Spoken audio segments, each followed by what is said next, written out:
गुरुर्ब्रह्मा गुरुर्विष्णु गुरुदेवो महेश्वरः गुरुर्साक्षात् परब्रह्म तस्मै श्री गुरुवे नमः। भक्तजनों, मेरा नाम ब्रजभूषण आर उपाध्याय, ज्योतिषाचार्य, यज्ञाचार्य, वास्तुशास्त्र विशेषज्ञ। भक्तजनों, आज के वीडियो का नाम है भक्ति शिरोमणि माता शबरी। माता शबरी के बारे में संपूर्ण जानकारी प्राप्त करेंगे। माता शबरी का जन्म त्रेता युग में हुआ था। पूर्व जन्म अर्थात सतयुग में वो महारानी थी और बचपन से ही भगवान विष्णु की भक्त थी। शादी के बाद अपने पति के साथ घूमने निकली। वापस आते समय ऋषियों का आश्रम पड़ा। अपने पति से कहा, मुझे ऋषियों का दर्शन और सत्संग सुनना है। उसका पति राजा बड़ा अहंकारी था।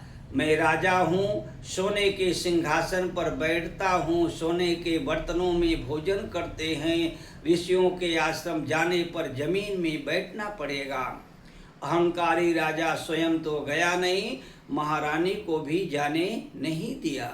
महारानी अपने महल में आकर के जहाँ भगवान विष्णु का मंदिर था वहाँ जाकर के रोने लगी। प्रभु से प्रार्थना करती हैं, प्रभु मुझे महारानी का जन्म क्यों दिया, और जिस शरीर से आपके प्यारे संतों का दर्शन और सत्संग न मिले उस शरीर को रखने से क्या फायदा। मैं कल ही इस शरीर का त्याग कर दूंगी।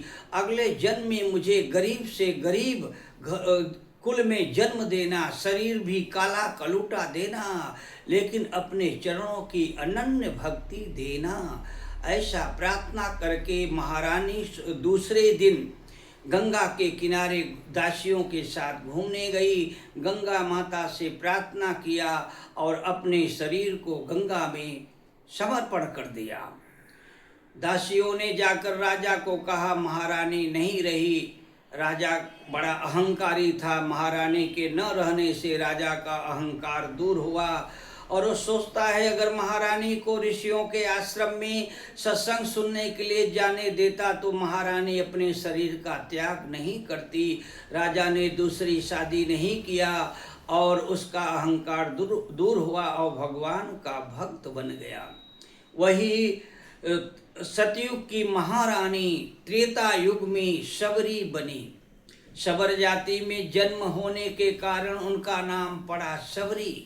शबरी बचपन से ही भगवान की भक्ति करती थी। माता पिता मांसाहारी भोजन करते थे, लेकिन शबरी कभी भी मांसाहारी भोजन नहीं करती थी, भगवान की भक्ति करती थी। माता पिता शबरी को बहुत प्रेम करते थे। शादी का समय हुआ तो शबरी की सगाई कर दिया गया। 3 दिन शादी रहने को, शादी का दिन 3 दिन रह गया तो भेड़ा बकरा मुर्गा सब इकट्ठा किया गया। शबरी ने पूछा, माता ये क्या है? बोले, बारातियों के स्वागत के लिए। बारातियों को मांस का भोजन नहीं देंगे तो बाराती नाराज हो जाएंगे।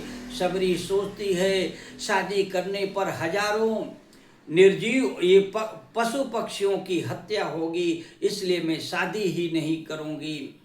और 2 दिन शादी रह गया। माता पिता सो गए। शबरी रातों रात घर का त्याग करके जंगल में चली गई। चलते चलते सुबह जब हुआ, मतंग ऋषि का आश्रम पड़ा। आश्रम से थोड़ी दूर जाकर के कुटी बनाकर रहने लगी। और शबरी सुबह 3 बजे उठती थी, स्नान और संध्या करके मतंग ऋषि के आश्रम में जाकर गौशाला की सफाई करती और भोजन के लिए लकड़ी रखकर चली आती थी। ऐसा कई हफ्ते तक चला। एक दिन मतंग ऋषि शिष्यों को कहते हैं, 2 शिष्य रात भर जागरण करो, देखो कौन सफाई करके जाता है। 2 शिष्य रात भर जागते रहे। शबरी सुबह आई और गौशाला की सफाई करके लकड़ी रख के जाने लगी। शिष्यों ने कहा, चलो गुरुजी ने बुलाया है। शबरी डर गई, मालूम नहीं क्या होगा। मतंग ऋषि शबरी को देखते ही पहचान गए। पूर्व जन्म की महारानी शबरी का जन्म लिया और जीवों की हत्या न हो इसलिए गृहस्थ जीवन का त्याग करके और परम पद पाने के लिए आई है। ऐसी शिष्या को पाकर मैं धन्य हो गया।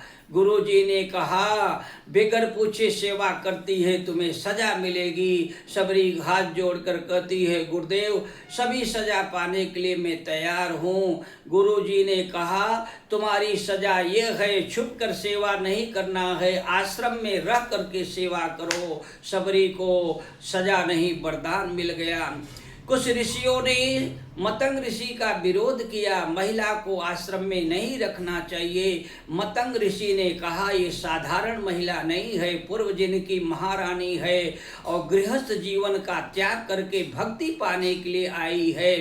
ऋषियों ने विरोध करना बंद कर दिया और मतंग ऋषि के कृपा से महिलाओं को भी आश्रम में प्रवेश मिल गया।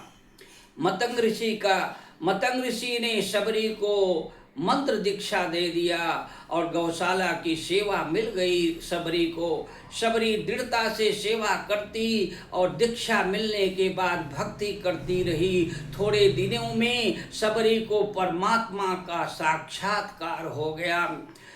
मतंग ऋषि का समय हो गया, बोले पुत्री तुझे कहीं जाना नहीं, राम जी स्वयं तुम्हारे आश्रम में आएंगे, तुम्हें मिलने आएंगे। और मतंग ऋषि स्नान करके कुटी में गए और शरीर का त्याग कर दिया।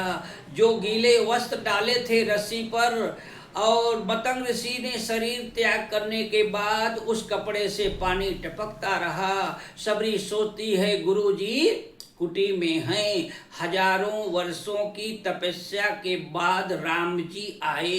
राम जी के आने के बाद शबरी रोने लगी। राम जी कहते हैं माता शबरी मेरा आना आपको अच्छा नहीं लगा क्या? शबरी बोलती है नहीं प्रभु, मुझे मेरे गुरुदेव मतंग ऋषि की याद आ गई। आज मेरे गुरुदेव का वचन सत्य हो गया। शबरी बोलती है प्रभु मैं आपके लिए फल की व्यवस्था करती हूँ। शबरी बगीचे में जाती है और चक चक के फल लाती है। जो मीठा फल है उसको रखती है, जो कच्चा खट्टा उसको फेंक देती है। भक्ति रस में शबरी ये भूल गई कि प्रभु को जूठा फल दे रही हूँ और जूठे बैर मीठे ला करके भगवान को दिया। शबरी की दृढ़ गुरु भक्ति प्रभु भक्ति को देखकर भगवान ने शबरी के जूठे बैर खाए, नवधा भक्ति का उपदेश दिया। भक्तजनों वो त्रेता युग था और शबरी ने अपना शरीर त्याग किया और शबरी की ज्योति प्रभु में समा गई। और वो त्रेता युग की शबरी की जो गुरु भक्ति प्रभु भक्ति थी और कलयुग के प्राणियों का शबरी माता का लाखवां हिस्सा भी अगर गुरु भक्ति हो जाए तो कलयुग के प्राणियों का भी उद्धार हो जाए। जय श्री राम।